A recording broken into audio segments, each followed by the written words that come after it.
함께 보실 하나님 말씀은 신약성경 요한 1서의 말씀입니다. 요한 1서 1장 1절에서 4절까지의 말씀입니다. 요한 1서 1장 1절에서 4절까지의 말씀입니다. 살아계신 하나님의 말씀을 함께 받들어 읽겠습니다.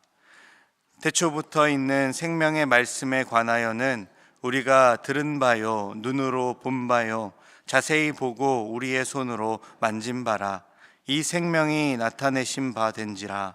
이 영원한 생명을 우리가 보았고 증언하여 너희에게 전하노니 이는 아버지와 함께 계시다가 우리에게 나타내신 바 된 이시니라.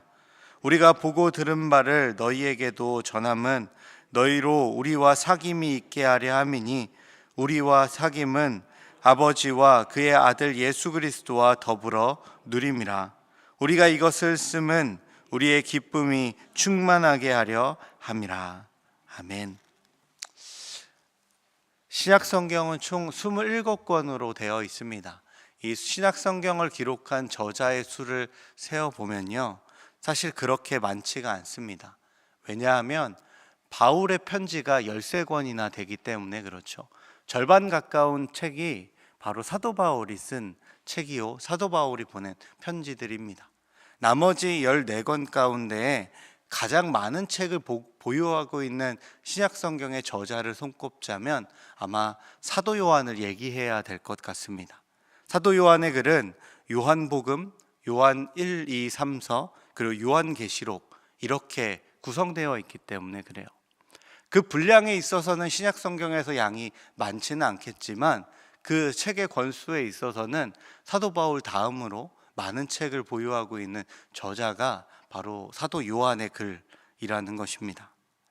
요한복음은 어떻게 예수 그리스도를 믿어야 하는지를 이야기하는 책입니다. 구원자 예수 그리스도를 드러내면서 구원의 문제에 답하고 있죠. 그리고 요한서신, 곧 요한 1서, 2서, 3서는요 구원의 문제에서 더 나아가 성화의 문제를 다루고 있는 책입니다. 구원자 예수 그리스도를 믿는 믿음으로 살아가는 것이 어떤 것인가에 대한 구체적인 실천, 그런 지침이 있는 것이 바로 요한서신입니다. 사실 서신서라고 하는 신약성경의 장르가 그렇죠. 사도 바울의 편지도 교회에게 보내진 신앙 실천에 대한 권면들이 많잖아요. 요한서신도 마찬가지인 거죠. 그리고 요한계시록은요 영화의 문제를 다루고 있습니다. 미래적인 하나님 나라의 완성을 다루고 있다라는 거죠. 이렇게 살펴보면 사도 요한을 통해 전해진 하나님의 말씀은요 과거에 일어난 하나님의 그 구원 사건, 예수 그리스도의 구원 사건과 현재적 삶의 변화와 미래적인 하나님 나라의 완성까지 알파와 오메가 되시는 하나님의 놀라운 섭리를 꿰뚫고 있는 진리의 말씀이다라고 말할 수 있습니다. 어찌됐든 오늘 우리가 읽은 요한 1서는요 현재에서 구체적으로 실제적으로 경험되는 하나님과의 교제의 관점에서 성도의 신앙과 생활을 다루고 있는 책이다라는 것을 기억하셔야 할 것 같습니다. 왜냐하면요 하나님은 성육신한 그리스도를 통해서 사람들의 눈에 보여졌고 만져졌으며 그 음성을 듣게 하셨기 때문입니다.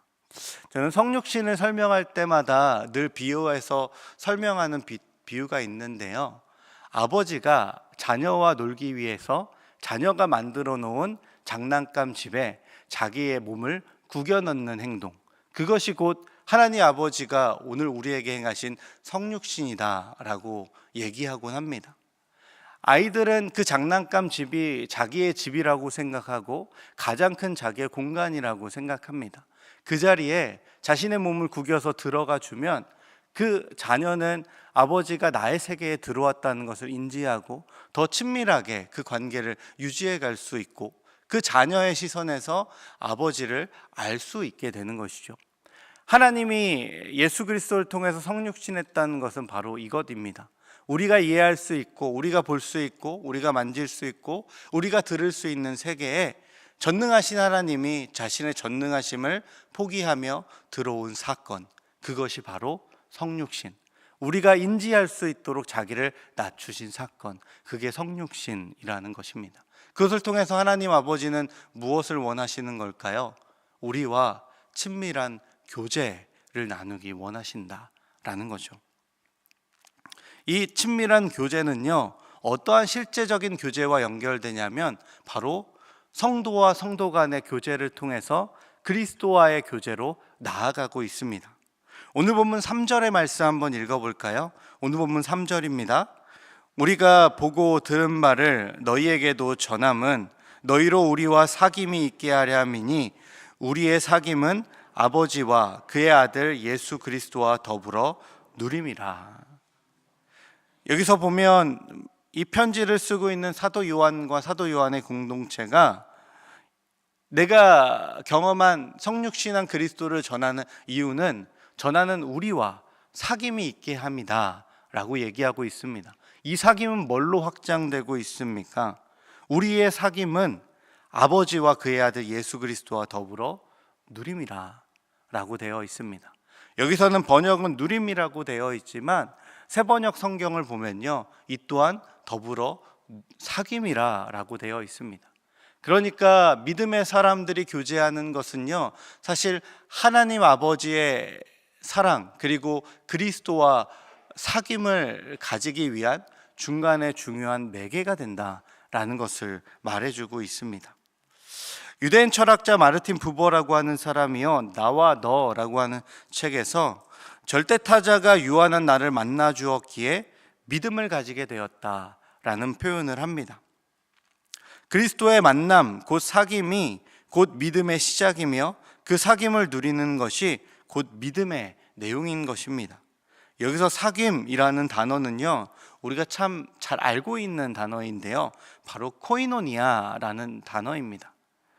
이 단어는요, 코이노스라고 하는 단어에서 유래했는데 상호 간의 공통점을 발견한 대상이 공통된 정서를 나누며 공통된 목표를 지향하며 살아가는 것, 그것이 코이노니아, 코이노스의 의미입니다. 같은 목표와 같은 방향을 가지고 함께 나아가는 것, 그것이 사귐이라는 것입니다. 이 코이노니아가 가장 드러난 실제적인 모습이 뭐냐면요, 바로 초대교회 공동체의 친교였습니다. 사도행전 2장 42절부터 45절의 말씀에 이런 말씀이 있는데요, 제가 한번 읽어드릴게요. 그들이 사도의 가르침을 받아 서로 교제하고 떡을 떼며 오로지 기도하기를 힘쓰니라. 사람마다 두려워하는데 사도들로 말미암아 기사와 표적이 많이 나타나니 믿는 사람이 다 함께 있어 모든 물건을 서로 통용하고 또 재산과 소유를 팔아 각 사람의 필요를 따라 나눠주며. 이게 코이노니아의 가장 구체적인 모습입니다. 같은 목표를 바라보며 같은 목표를 향해 나아간다는 것은요, 서로를 향한 나눔과 사랑의 실천을 바로 말하고 있는 것입니다. 성령의 역사로 시작하게 된 교회 공동체는요, 서로의 기쁨과 슬픔에 적극적으로 참여하고 있습니다. 사도 요한은요, 이 적극적인 서로의 참여를 넘어서 이 공통된 교제가 결국 성도와 하나님과의 교제라고 하는 영적인 영역과 아주 긴밀하게 연관되어 있다라는 것을 말해주고 있는 것입니다. 그러니까 다시 말해서요, 하나님과 사귐이 있다 말하면서 교회에 사귐이 없는 사람, 교회에 사귐이 있다 말하면서 하나님과의 사귐을 뒤로 하는 사람, 이것은 앞뒤가 맞지 않은 얘기라는 겁니다. 하나님과의 영적인 교제는 반드시 우리의 교제, 이 사귐을 거쳐서 가게 되어 있고 그 사귐을 통해서 영적인 사귐이 더욱더 깊어질 수 있기 때문에 그렇죠. 물론 공동체에 대한 상처와 아픔 때문에 그 사귐의 문을 닫고 계신 분이 있습니다. 그 상처에 대해서 안타깝습니다. 그러나 그것은 반쪽짜리밖에 되지 않습니다. 하나님이 말하는 사귐은, 하나님과의 그 깊은 사귐은 반드시 우리의 사귐, 공동체의 사귐과 코이노니아가 없이는 그 사귐으로 나아가는 것이 완전해질 수 없다라는 것입니다. 오늘 성경은 그것을 우리에게 말해주고 있는 것이죠. 그리고 오늘 성경이 말해주는 바는요, 이렇게 그리스도와의 사귐, 함께 누리는 사귐을 통하여 그리스도와의 영적인 사귐까지 나아가는 인생들에게 주어지는 놀라운 선물을 말해주고 있습니다. 그것은 다름이 아닌 충만한 기쁨입니다. 오늘 본문 4절의 말씀을 함께 읽어볼까요? 4절입니다. 우리가 이것을 씀은 우리의 기쁨이 충만하게 하려 함이라. 아멘. 사도 요한이 이 편지를 쓰는 이유, 곧 그리스도와의 사귐을 강조하며 현실을 살아가는 실제적인 믿음을 말하는 이유는 기쁨이 충만하게 하려는 것이다 라는 겁니다. 여기서 충만하다라는 말은요, 넘쳐 흐른다는 뜻입니다. 부족함이 없이 충분하고 풍부한 상태를 이렇게 말하고 있는 겁니다. 그리스도와의 사귐과 그것을 누림은 단회적으로 끝나 식어버리는 것이 아니라 풍성하게 충분하게 넘쳐 흐르는 기쁨을 경험하게 한다라는 겁니다. 어떤 주석가는요, 이러한 충만한 기쁨을 하늘의 기쁨이다라고 해석하기도 했습니다. 참 공감이 되는 해석입니다. 이렇게 넘쳐 흐르는 기쁨은 이 세상에서는 찾을 수 없습니다. 하늘의 기쁨, 하나님이 주시는 기쁨이어야 넘쳐 흐르는 풍부한 기쁨 가운데 우리는 거할 수 있는 것이죠. 그리스도와 진정한 사귐으로 오늘과 내일을 살고 있다면 우리는 세상 어디에서도 경험할 수 없는 그 기쁨을 주체할 수 없어야 마땅합니다. 때로는 우리의 인생에 슬픔이 다가오고 괴로움이 다가오더라도 그 슬픔과 괴로움 중에도 하나님 앞에 감사, 하나님 앞에 기쁨을 말할 수 있는 것이 그리스도인들이 경험하는 놀라운 기적이요, 믿음의 능력인 것입니다. 여러분, 기적이라고 하는 것은요, 무언가 상황이 역전되는 것만이 아닙니다. 도저히 역전될 수 없는 상황을 견디어내고 있으며 도저히 견디어낼 수 없는 상황에서 감사를 고백하며 하나님의 뜻을 기다리며 오늘을 걷고 있다면 그 또한 기적의 삶을 살고 있는 것입니다. 왜 그것이 가능할까요? 그리스도와의 사귐이 우리에게 충만한 기쁨을 전해주기 때문에 가능한 것이죠. 주님이 주시는 참 기쁨은 결코 어느 누구도 빼앗을 수 없는 최고의 기쁨인 줄로 믿습니다. 이 완전한 기쁨은 완전하신 하나님과 그리스도를 통한 사귐이 이어질 때 우리가 누리게 되는 복이라는 것이죠. 그렇다면 이 충만한 기쁨, 구체적으로 우리가 이 충만한 기쁨을 경험하기 위해서 하나님과의 그 사귐이라고 하는 것을 어떻게 이어나가야 할까? 그것을 말씀드려야 할 것 같습니다. 하나님과의 그 사귐을 우리가 어떻게 해야 할까? 오늘 보면 1절에 보시면요, 이 하나님과의 사귐을 얘기하기 위해서 무엇으로 시작하냐면 태초로부터 있었던 생명의 말씀을 증거하면서 시작합니다. 그리고 4절, 이 요한 1서 서신의 서두 부분의 마지막인데요, 이 4절에는 충만한 기쁨으로 마치고 있죠. 이 말은 뭘 얘기하냐면 충만한 기쁨은 생명의 말씀으로부터 출발한다라는 것입니다. 생명의 말씀이 주어진 자들에게는 그 기쁨이 필연적으로 주어질 수밖에 없다는 거죠. 왜일까요? 기쁨은요, 말씀이신 하나님 자체의 속성이기 때문에 그렇습니다.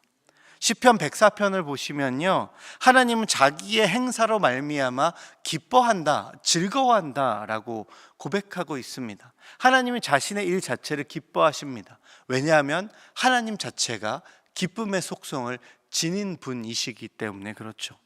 그리고 기쁨은요, 말씀이신 하나님께서 믿는 자에게 주시는 성령의 열매입니다. 하나님이 맺게 해주시는 삶의 열매, 영적인 열매라는 것이죠. 성령과 동행하는 사람은 그 마음에 기쁨을 소유하고 삶의 그 기쁨이 나타나게 되는 것입니다. 하나님이 그렇게 하십니다. 여러분, 하나님을 믿고 나서 제일 많이 변한 것이 무엇입니까? 기쁨의 일들이 많아진 것 아닙니까? 너무나 싫고 미웠고 감당하기 어려웠던 그 현실 가운데에서 감사할 수 있고 기뻐할 수 있는 나의 마음이 달라진 것, 그것이 믿음으로 말미암아 내가 경험한 변화요, 하나님께서 나를 바꿔주신 나의 중심 아닙니까? 하나님은요, 기쁨 자체이시고 그 기쁨을 선물로 우리에게 주시는 분이십니다. 그렇기에 생명의 말씀이신 그 하나님으로부터 우리는 충만한 기쁨을 누릴 수가 있다. 충만한 기쁨에 거할 수가 있다라는 것을 오늘 말씀을 통해서 우리는 알 수 있는 것입니다. 사랑하는 여러분, 그렇게 우리는 생명의 말씀과 멀어지지 말아야 합니다. 사도 요한은요, 요한복음에서 그리스도를 가리켜 말씀, 로고스라고 말했습니다. 여기서 생명이라는 수식어가 첨가된 것이 오늘 본문입니다. 진리로 존재했던 그분이 생명의 말씀, 생명의 진리다라고 하는 더 구체적인 설명을 하고 있는 것이 요한일서의 말씀입니다. 그리스도 안에서 생명력 있게 활동하고 있는 생명을 강조함으로써 그리스도에 대해 더 깊이 있는 설명을 하고 있는 것이 오늘 본문의 내용이죠.